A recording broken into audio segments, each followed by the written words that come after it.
Halo, selamat pagi anak-anak. Pada pagi hari ini memang akan menyampaikan materi bahasa Indonesia dari LBI 6. Oke, nomor 1, ini ada teks bacaan, judulnya Asal Mula Kota Baru. Bacaannya sudah kita baca saat Zoom ke pembahasan. Nomor A, siapa tokoh utama dalam cerita fiksi tersebut? Jawabannya keluarga Laode. B, siapa tokoh tambahan dalam cerita fiksi tersebut? Jawabannya Raja Muda, bangsa lain, para raksasa.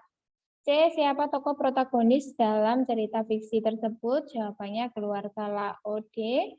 D. Siapa tokoh antagonis dalam cerita fiksi tersebut? Jawabannya Raja Muda, bangsa lain, para raksasa. Sekarang kita ke soal E. Bagaimana cara sang putra mahkota menjadi seorang raja? Jawabannya dengan diturunkan tahta kerajaan setelah sang raja wafat. F. Apa inti dari cerita tersebut? Jawabannya cerita ini berkisah tentang keluarga Laode yang hidup di sebuah negeri yang dipimpin oleh raja yang bijaksana. Setelah sang raja wafat, tahta kerajaan diturunkan kepada putra mahkota. Akan tetapi Raja Muda melanggar adat istiadat leluhurnya untuk tidak menerima bangsa lain bertamu ke negerinya. Akhirnya negerinya dijajah oleh bangsa lain. Keluarga Laode merantau ke negeri seberang yang dihuni para raksasa. Laode menantang Raja Raksasa apabila ia kalah, maka para raksasa harus pergi dari pulau itu. Raja Raksasa kalah, akhirnya para raksasa pergi dan itu memberikan kehidupan baru bagi Laode. Sekarang kita ke nomor 2, ini ada bacaan, judulnya Ayam yang Tinggi Hati karya Rahma P ya. Nah, ini sudah dibaca saat Zoom, kita ke pertanyaan. A. Siapa tokoh utama dalam cerita tersebut? Jawabannya Ayam Jantan. B. Bagaimana watak tokoh utama tersebut? Jawabannya mempunyai rasa percaya diri yang tinggi, iri hati, selalu ingin menunjukkan kehebatan dan ketajaman paruhnya. C. Bagaimana seharusnya sikap tokoh utama terhadap kelebihan yang ia miliki? Jawabannya bersikap baik, tanpa harus menunjukkan kelebihannya untuk diakui kehebatannya. Melainkan harusnya kelebihannya digunakan untuk membantu yang membutuhkan. Sekarang kita ke soal yang D. Bagaimana sikapmu jika kamu menjadi tokoh utama tersebut? Jawabannya bersikap biasa saja.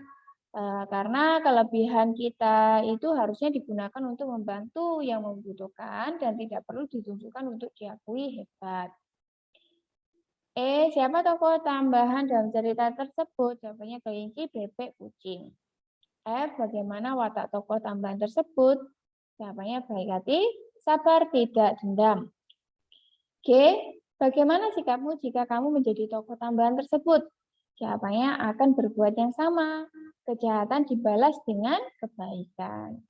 Selanjutnya, Nana, nomor 3, bacaan tentang yang berjudul Kisah Dua Saudara Pelaut. Ini sudah kita baca teksnya. Kita lanjutkan ke soal. Yang A, tulislah semua nama tokoh dan wataknya sesuai cerita tersebut. Jawabannya si pelaut. Wataknya sabar, baik, dan bijaksana. Kakak, wataknya egois. Adik, wataknya penurut dan bijaksana. B, tulislah inti cerita tersebut. Jawabannya, ada kakak beradik yang ingin menjadi pelaut dan menghampiri si pelaut. Tetapi si pelaut meminta untuk mereka mengayam dulu sebelum belajar melaut. Tetapi si kakak tidak menjalankan perintah si pelaut. Dia malah berlari dan melihat-lihat pemandangan di laut. Tetapi si adik tetap menganyam. Dan akhirnya si pelaut malah mengajari si adik melaut dan si kakak kaget. Kenapa bukan dia? Si pelaut tersenyum lalu berkata kepada sang kakak, mungkin benar bahwa kamu lebih tua, lebih besar, dan lebih pintar dari adikmu. Tapi kamu tidak lebih bijaksana darinya. Aku sudah minta kalian menganyam, tapi kamu malah melihat-lihat pemandangan dari balik jendela. Bagaimana kalau kita melaut nanti? Aku memintamu mendayung, tapi kamu justru malah mengubah posisi layar. Kita bisa celaka di laut. Si kakak hanya terdiam mendengar nasihat si pelaut. Ia menyesal sekali karena tidak mengindahkan perintah si pelaut dan malah berbuat semaunya sendiri. Sang adik ternyata lebih bijaksana daripada dia. Kemudian dia berjanji kepada diri sendiri untuk lebih memperhatikan perkataan orang lain.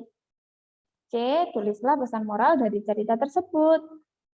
Jawabannya, jika kita ingin menjadi orang yang sukses dan hebat, kita harus menghargai pendapat, nasihat, dan atau perintah orang lain.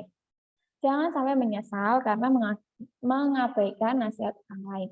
Karena itu saja materi bahasa Indonesia hari ini. Sekian dari saya. Terima kasih.